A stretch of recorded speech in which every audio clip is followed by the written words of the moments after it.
Assalamualaikum warahmatullahi wabarakatuh. Nama saya Farida Wahyu Pastiani, ingin mempresentasikan mengenai ekonomi makro yang merupakan tugas dari mata kuliah pengantar ekonomi. Langsung saja, pengertian dari ekonomi makro sendiri yaitu merupakan ilmu ekonomi yang mempelajari perekonomian suatu negara secara komprehensif. Nah, konsep-konsep dari ekonomi makro sendiri antara lain yaitu yang pertama pendapatan nasional, yang kedua uang dan lembaga keuangan, yang ketiga inflasi dan pengangguran, dan yang terakhir merupakan teori investasi. Nah, langsung saja yang pertama kita bahas mengenai pendapatan nasional. Pengertian pendapatan nasional ditinjau dari tiga hal. Yang pertama yaitu ditinjau dari arus produksi. Pengertiannya yaitu nilai barang dan jasa yang dihasilkan oleh suatu penduduk suatu negara selama 1 tahun berdasarkan harga pasar yang berlaku. Nah, yang kedua ditinjau dari arus pendapatan. Artinya yaitu jumlah pendapatan yang diterima oleh para pemilik faktor produksi pada suatu negara dalam 1 tahun. Dan yang tiga yaitu ditinjau dari arus pengeluaran atau pembelanjaan, yang artinya yaitu jumlah pengeluaran yang dilakukan oleh pelaku ekonomi pada suatu negara dalam 1 tahun. Nah, metode perhitungan pendapatan nasional sendiri juga ditinjau dari tiga hal. Yang pertama ditinjau dari arus produksi barang dan jasa. Nah, cara menghitungnya yaitu menjumlahkan barang dan jasa yang dihasilkan oleh berbagai sektor atau bidang usaha yang ada pada suatu negara dikalikan dengan harga pasar yang berlaku selama 1 tahun. Nah, yang kedua yaitu ditinjau dari arus pendapatan, dihitung dengan cara menjumlahkan pendapatan yang diterima oleh para pemilik faktor produksi. Nah, nanti menghasilkan GNP. GNP sendiri apa? GNP merupakan nilai barang-barang dan jasa yang dihasilkan oleh suatu negara selama 1 tahun dan dinilai menurut harga pasar yang berlaku. Nah, yang terakhir yaitu ditinjau dari arus pengeluaran atau arus pembelanjaan. Dihitungnya yaitu dari jumlah pengeluaran para pelaku ekonomi yang terlibat dalam kegiatan ekonomi. Nah, apa saja kesulitan yang diperoleh dalam perhitungan pendapatan nasional? Ada 3 hal yang biasanya muncul. Yang pertama yaitu kesulitan dalam membedakan barang jadi dengan barang setengah jadi. Yang kedua yaitu kemungkinan timbulnya perhitungan ganda. Yang terakhir yaitu masih kurang lengkapnya data yang diperlukan dalam melakukan perhitungan pendapatan nasional, sehingga hasil perhitungan kurang akurat. Kemudian dengan adanya wabah COVID yang melanda dunia termasuk Indonesia, bagaimanakah efeknya terhadap pendapatan nasional? Nah, saya mengutip jawaban dari Kementerian Keuangan, Menteri Keuangan dari websitenya. Beliau menjelaskan bahwa pendapatan negara pada bulan Mei 2020 tumbuh secara positif, meskipun kemudian pemerintah waspada terhadap dampak pandemi di bulan mendatang, mengingat wabah ini baru mulai meluas di Indonesia pada minggu kedua bulan Maret. Beliau mengutip, untuk Indonesia kita lihat sudah ada 5.516 kasus baru COVID sesuai data kemarin dan masih terkonsentrasi mayoritas ada di daerah ibu kota Jakarta. Ini yang menyebabkan bahwa DKI Jakarta, Jawa Barat, Jawa Timur, dan Banten adalah tempat terbesar penularan COVID. Jelas Menteri Keuangan. Menteri Keuangan juga menambahkan bahwa Pulau Jawa merupakan pulau yang memberikan kontribusi terbesar dalam perekonomian Indonesia. Kemudian selanjutnya yaitu konsep uang dan lembaga keuangan. Fungsi uang sendiri terbagi menjadi 4. Yang pertama yaitu penukar atau medium of exchange. Yang kedua yaitu penukar nilai atau standard of value. Yang ketiga yaitu penimbun atau penghimpun kekayaan. Yang terakhir yaitu uang sebagai komoditi bisnis.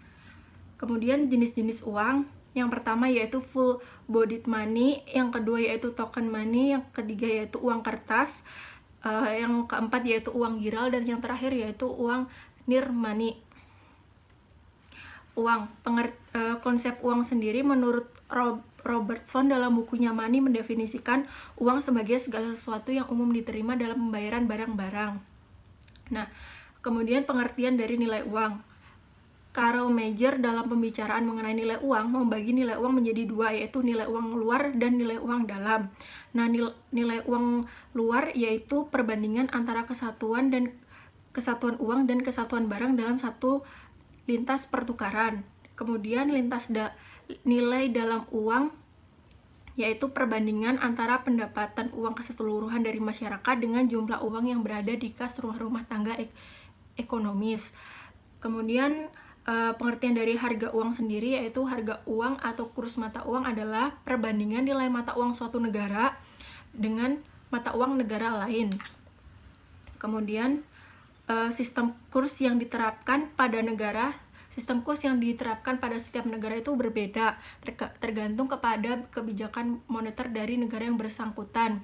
Nah, sistem kurs ini terdiri dari kurs tetap, kurs mengambang, dan kurs terkendali.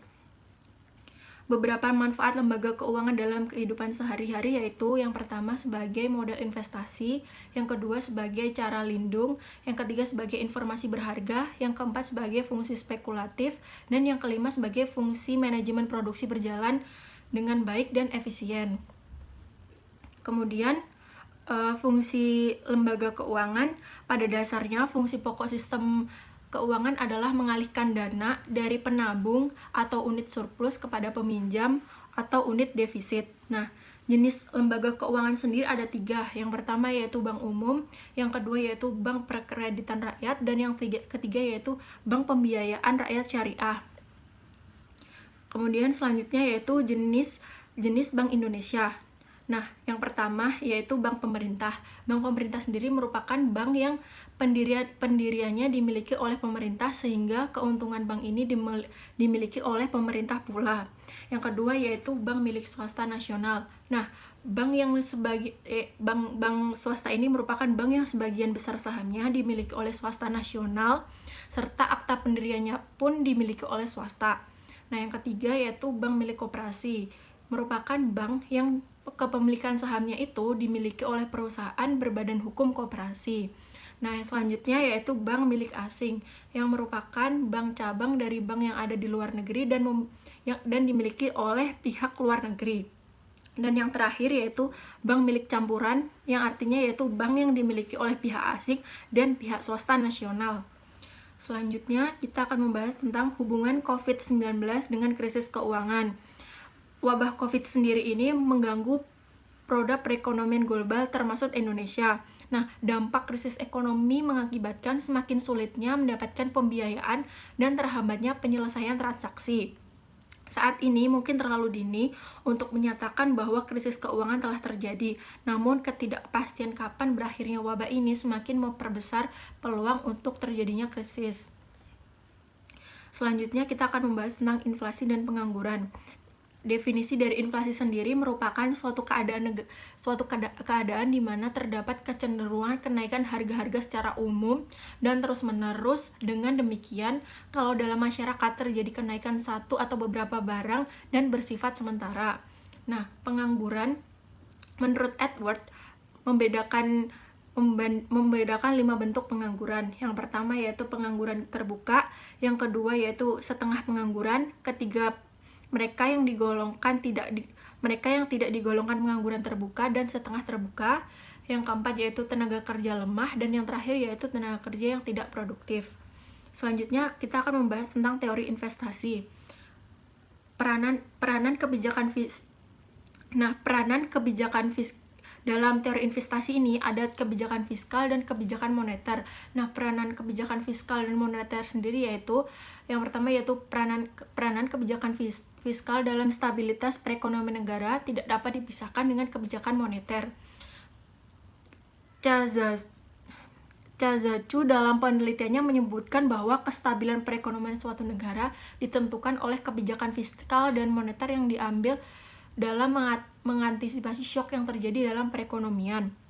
Nah, tujuan dari kebijakan fiskal dan moneter sendiri yaitu kebijakan fiskal diarahkan pada penyelesaian utang luar negeri dan dalam negeri untuk mencapai kondisi fiskal yang sustainable. Nah, tujuan dari kebijakan moneter BI berdasarkan Undang-Undang Nomor 23 Tahun 1999 sebagaimana telah diubah dengan Undang-Undang Nomor 3 Tahun 2004 adalah mengatur, menjaga, dan memelihara kestabilan nilai rupiah.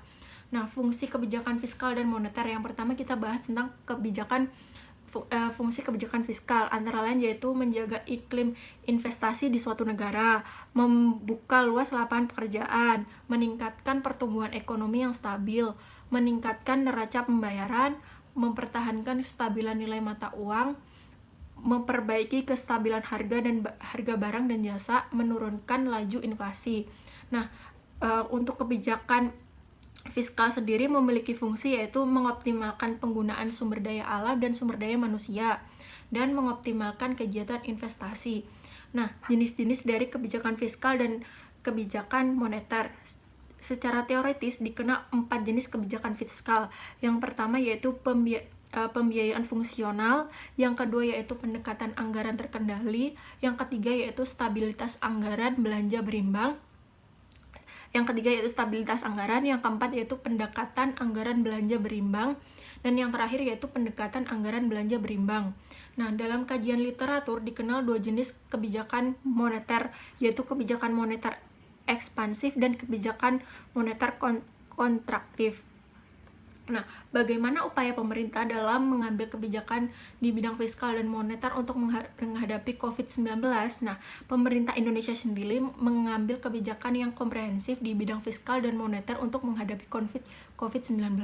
Nah, di bidang fiskal, pemerintah melakukan kebijakan refocusing kegiatan dan realokasi anggaran. Untuk itu, Presiden RI Joko Widodo menerbitkan Inpres nomor 4 tahun 2020 yang menginstruksikan seluruh menteri, pimpinan, gubernur, bupati, dan wali kota mempercepat refocusing kegiatan, realokasi anggaran, dan pengadaan barang jasa dan penanganan COVID-19. Terima kasih. Demikianlah presentasi yang dapat saya berikan. Kurang lebihnya mohon maaf. Wassalamualaikum.